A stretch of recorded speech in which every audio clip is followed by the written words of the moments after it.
Hello दोस्तों, मैं Jayaskaran and welcome to the universe of derivation.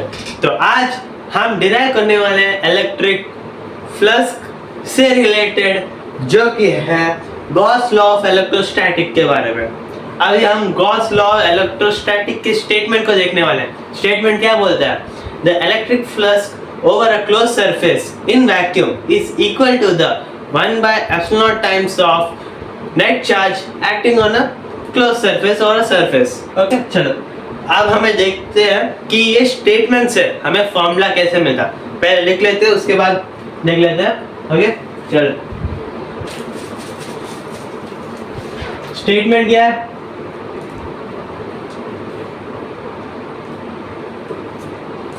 The total electric flux,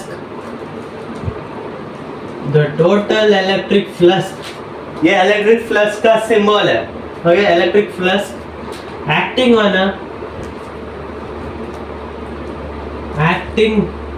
on a closed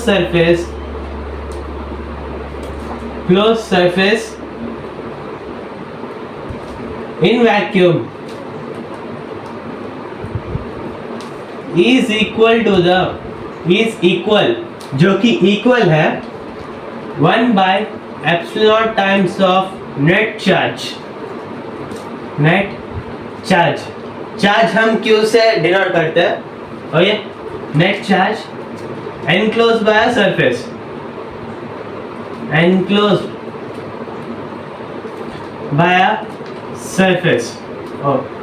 बस इतना ही। अब देखो स्टेटमेंट, इस स्टेटमेंट में हमको फॉर्मूला छुपा है। ओके, स्टेटमेंट क्या बोलता है? The total electric flux acting on a close surface. बोले तो क्या लिख सकते हैं? Electric flux is equal to the in vacuum is equal to the 1 by epsilon times of net charge. इसे क्या सकते? 1 by epsilon टाइम्स ऑफ, बोले तो मल्टीप्लिकेशन ऑफ नेट चार्ज। ऐसे भी लिख सकते हैं, चार्ज नेट हुआ, चार्ज नेट। अब ये है सिंपल सा डेफिनेशन या फॉर्मूला जो कि हम इस स्टेटमेंट से ले लिए। अब हमें एग्जाम से पूछेंगे derive for 3 to 5 marks. Okay, अगर देखो ये गॉस लॉ ना एप्लीकेबल, ये ना independent of shape and size है। ओके, आज सोच लो, अगर नेट चार्ज कैसे कैलकुलेट करना है? Consider conductor on the surface of any shape because it is independent of shape and size। तो चलो एक रैंडम सा शेप ले लेते हैं। ये कंडक्टर सोच लो। अब इसमें चार्ज है, charge 1, charge 2, charge 3, charge 4, charge 5। अब चार्ज 1 का चार्ज क्या? ये पॉजिटिव चार्ज, ये भी पॉजिटिव चार्ज, ये नेगेटिव चार्ज ले लो, ये पॉजिटिव और ये नेगेटिव। अब in the sum of 5 charges is called net charge. Net charge कैसे फाइंड आउट करते हैं? जो कि sum of the total charges is called net charge. तो हम ऐसे भी ले सकते हैं। हो गया? अभी देखो, net charge is equal to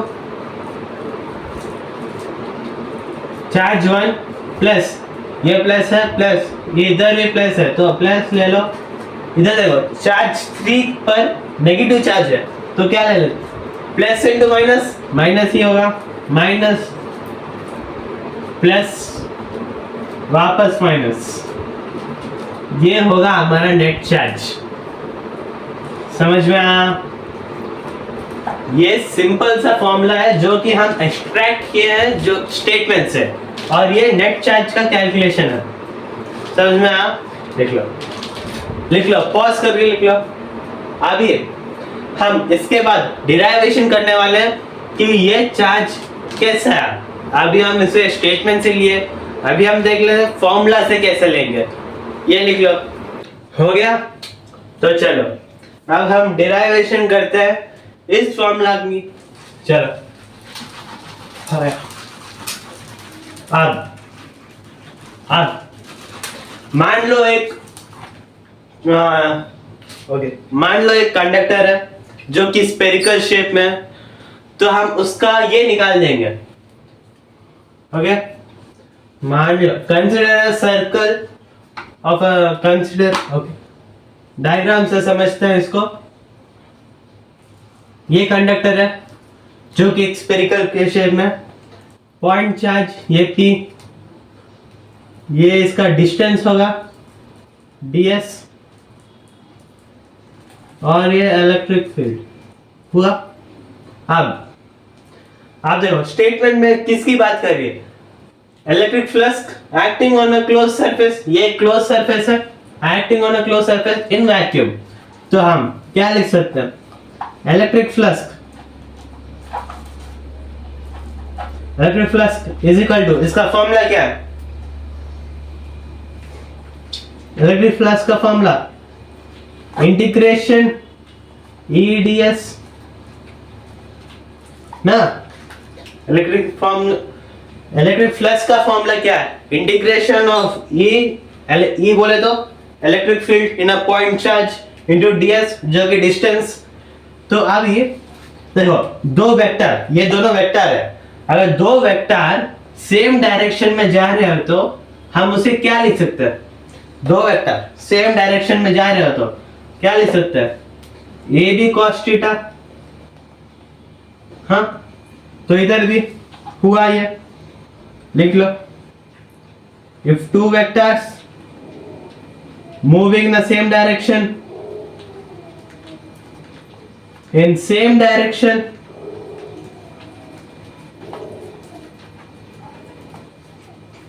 electric flux is equal to integration EDS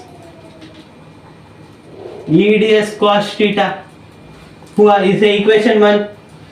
अब देखो हमें ds का ये पता है, cos थीटा का अगर एंगल मिल जाए तो cos थीटा भी हमें पता है, पर हमें E का वैल्यू नहीं पता। तो अभी E का वैल्यू निकालना है, कैसे निकालेंगे?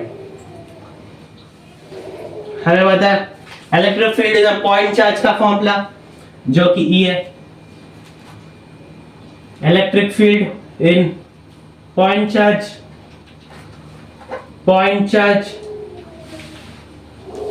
जो कि E से रिप्रेजेंट होता है 1/4πε0 Q/r²।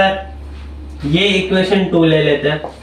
अब हो गया electric field is a point charge का फॉर्मूला क्या है? 1/4πε0 into Q/r²। ये पॉइंट चार्ज बोले, बस एक ही चार्ज है इसलिए इधर क्यों लिया है। अगर दो चार्ज इलेक्ट्रिक फील्ड है 2 पॉइंट्स, कुछ इधर Q1 into Q2 हुआ। आप देखो from equation 1, from equation 1 and 2 we get क्या मिलता है? Electric flux is equal to 1/4πε0 Q/r² into ds integration of ds ना। E का वैल्यू ये है तो ds का वैल्यू ये होगा। अभी ध्यान से देखो, अभी इंटीग्रेशन ऑफ ds बोले तो क्या होगा? The surface area of a circle. अभी ये सर्कल के शेप में देखो, स्फेरिकल शेप, क्लोज सरफेस। तो अभी हमें इंटीग्रेशन ऑफ ds के लिए surface area of a circle ले लेना। अगर ये सर्कल नहीं तो कोन होगा, तो सिलेंडर होगा तो सिलेंडर का सरफेस एरिया ऑफ सिलेंडर रहेगा, तो स्क्वायर होगा तो स्क्वायर नहीं होगा, क्योंकि इलेक्ट्रिक फील्ड अगर एक पॉइंट चार्ज है तो इलेक्ट्रिक फील्ड हमेशा सर्कल में ही होगा, क्योंकि हर एक पार्ट से सेम इलेक्ट्रिक फील्ड छोड़ता है पॉइंट कंडक्टर। अगर वो रॉड हुआ, अगर it's a conductor in a shape of a rod, तो उसका इलेक्ट्रिक फील्ड क्या होगा? ऐसे सर्कल, हाँ सर्कल होगा, जो कि मिला के सिलेंडर के शेप में आएगा। समझ में आया? हुआ? हाँ दीजिए। अभी surface area of a circle क्या है? 1/4 pi epsilon naught into q by r square into 4 pi r square. अब simple cancel out the similar terms. 4 pi r square cancel. तो क्या आ जाएगा? 1 by epsilon naught into q हुआ। यही तो formula है। ये बस पिछले का जो किया था वो हम स्टेटमेंट से डायरेक्ट ले लिए। अभी तीन मार्क्स का पूछा, डिराइव द फॉर्मूला, तो ये कर ले। अभी आपको सिंपल सा डाउट आएगा कि इधर cos थीटा कहाँ गया? इधर cos थीटा था, इधर भी था, मतलब इधर इंटीग्रेशन डाले तो cos थीटा आया, इधर क्यों नहीं आया? तो सिंपल सा cos थीटा का इधर देखो, एंगल क्या है? एंगल स्ट्रेट है, मतलब जीरो एंगल, 180 नहीं बोल सकते, जीरो एंगल। तो cos 0 1, ओके, cos 1 क्या होगा? cos 0 का फॉर्म ये क्या है? 1 है, तो 1 multiply by anything is itself हुआ ds। तो सिंपल सा ये आएगा। ओके, और एक बार देख लेते हैं, the total electric flux acting on a close surface. वो एक क्लोज सरफेस के ऊपर एक्ट कर रहा है इलेक्ट्रिक फ्लक्स। अब इधर इलेक्ट्रिक फ्लक्स क्या है? और इधर लिख लो 1 by E not electric flux. ये क्या है? E not epsilon not. इसका ये क्या है? Value 8.85 10 to the power of -12। Okay, अभी देखो, ये इलेक्ट्रिक फ्लक्स या हम ऐसे द गॉस लॉ एप्लीकेबल इस देखो independent of shape and size. वो ना शेप के या साइज के ऊपर डिपेंड नहीं रहता। ओके, और दूसरा जो कि अकॉर्डिंग टू गॉस लॉ, वो ना बस गॉस लॉ अभी बस क्लोज सरफेस के ऊपर अप्लाई करता है। अगर वो ओपन सरफेस हुआ तो गॉस लॉ अप्लाई नहीं करता उसके ऊपर। बस इतना ही था, लिख लो पॉज करके। हो गया? अभी आज के लिए बस इतना ही, तो मिलते हैं अगले वीडियो पर।